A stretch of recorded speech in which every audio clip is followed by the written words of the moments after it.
인터넷에서 학점은행제를 검색해보셨다면 영상이랑 광고가 워낙 많은 걸 보신 적이 있으실 겁니다. 하지만 괜히 장황하거나 너무 간단하게만 다루다 보니 핵심이 부족한 경우가 많죠. 그래서 저는 그 아쉬운 부분을 보완해서 오늘 이렇게 직접 영상을 준비했습니다. 꼭 알아두셔야 할 내용만 추려 정리했으니 끝까지 봐주세요. 이번 영상에서는 학점은행제를 진행하는 방법을 세부적으로 나누어서 핵심만 알려드리겠습니다. 큰 목표 설정부터 실제로 확인해야 되는 포인트까지 담았으니 처음부터 집중해서 보시면 학점은행제 활용법이 한 번에 이해되실 거예요. 그럼 바로 시작하겠습니다. 학점은행제를 알아보는 분들은 대부분 대학 편입, 자격증 응시, 혹은 직장에서의 승진이나 연봉 협상을 위해 학위가 필요하신 경우가 많을 텐데요. 이 제도를 활용하는 가장 큰 이유는 짧은 시간 안에 학위 취득이 가능하기 때문이에요. 일반 대학처럼 2년, 4년을 투자하지 않아도 되고 정해진 학점만 확보하면 학위를 받을 수 있습니다. 말 그대로 학년제가 아니라 학점제인 거죠. 또한 수업뿐만 아니라 자격증, 독학사 시험도 학점으로 인정되기 때문에 이 과정을 병행하면 학위 취득 속도가 훨씬 빨라지는데요. 예를 들어 전문학사 학위를 얻으려면 전공 45학점을 포함해 총 80학점을 취득하셔야 되고요. 학사 학위는 전공 60학점을 포함해 140학점을 채우면 됩니다. 여기서 주의할 점은 일반 학점인데요. 일반 학점은 다른 전공의 과목을 뜻하는데 필수는 아니며 0학점이어도 학위 취득에 문제는 없습니다. 다만 너무 많으면 제한이 있어서 전문학사는 최대 20학점, 학사는 최대 50학점까지만 인정돼요. 즉 학점은행제는 학년제가 아니라 학점제로 운영되고 80학점 또는 140학점을 어떻게 모으느냐에 따라서 졸업장이 빠르게 나올 수 있다는 점을 꼭 기억하세요. 그렇다면 학점은 어떤 방식으로 모을 수 있을까요? 대표적으로 세 가지가 있습니다. 온라인 수업, 자격증,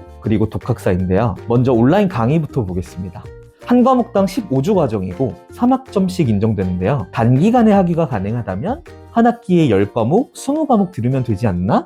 이렇게 생각할 수 있는데 실제로는 불가능합니다. 이는 연간 이수 제한이라는 규정 때문인데 한 학기에 최대 24학점, 1년에 최대 42학점까지만 수강이 가능해요. 즉 1년 동안 최대 14과목만 들을 수 있다는 거죠. 다행히 자격증이나 독학사는 이 제한과 별개로 추가할 수 있는데요. 두 번째는 자격증입니다. 일반적으로는 전공 관련 자격증이 학점으로 인정되는데 전문학사 과정에서는 최대 2개, 학사 과정에서는 3개까지 활용이 가능해요. 비전공 자격증도 한 개는 일반 학점으로 인정되니 참고하세요. 예를 들어 전문학사 과정에서는 전공 자격증 1개, 일반 자격증 1개 조합도 가능하고 전공 자격증 2개를 활용해도 괜찮습니다. 그럼 어떤 자격증이 효율적일까요? 국가평생교육진흥원 홈페이지에서 확인할 수 있는데 실제로 학점은행제 학습자들이 자주 선택하는 자격증들이 있습니다. 예를 들어 경영학 계열은 매경 테스트, SMAT 1급, 컴퓨터 관련은 네트워크 관리사 2급, 커말 2급 등이 있죠. 세 번째는 독학사인데요. 많은 분들이 헷갈려하는 부분인데 쉽게 말하면 대학교 검정고시라고 보시면 돼요. 교양 과정은 과목당 4학점,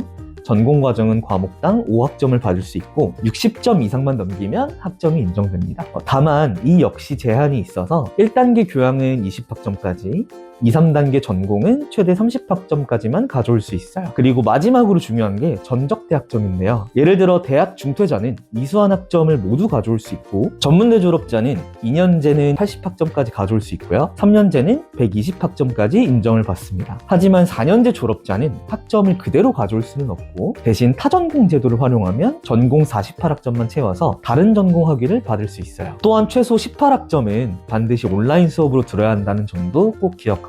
지금까지 학점을 쌓는 방법을 정리했는데요. 이 모든 걸 다 해도 행정 절차를 놓치면 학위를 못 받습니다. 저도 예전에 준비할 때 학점은행제 공식 홈페이지에서 수강 신청을 하려 했는데 알고 보니 수업은 원격평생교육원에서 신청해야 하더라고요. 학점은행제 홈페이지는 행정 처리만 담당합니다. 그래서 꼭 챙겨야 될 행정 절차가 3가지가 있는데요. 첫 번째는 학습자 등록입니다. 이제 학점은행제로 학위 과정을 하겠다라는 신고 절차이고 학위를 신청하기 최소 45일 전까지만 등록하시면 됩니다. 두 번째는 학점 인정 신청인데요. 내가 이렇게 학점을 쌓았다 하고 인정받는 과정이고 학위 신청은 연 2회만 가능하며 신청 시기에 따라 2월 말 그리고 8월 말에 졸업장이 나오게 됩니다. 처음 들으면 복잡해 보일 수 있지만 사실 본인 상황에 맞는 플랜은 거의 정해져 있어요. 혼자 준비할 수 있다 하시는 분들도 계시겠지만 처음 접하는 단계라면 상담을 받아보고 방향을 잡으셔도 늦지 않습니다. 추가 비용은 일절 요구하지 않으니 편하게 문의 주시면 좋을 것 같아요. 감사합니다.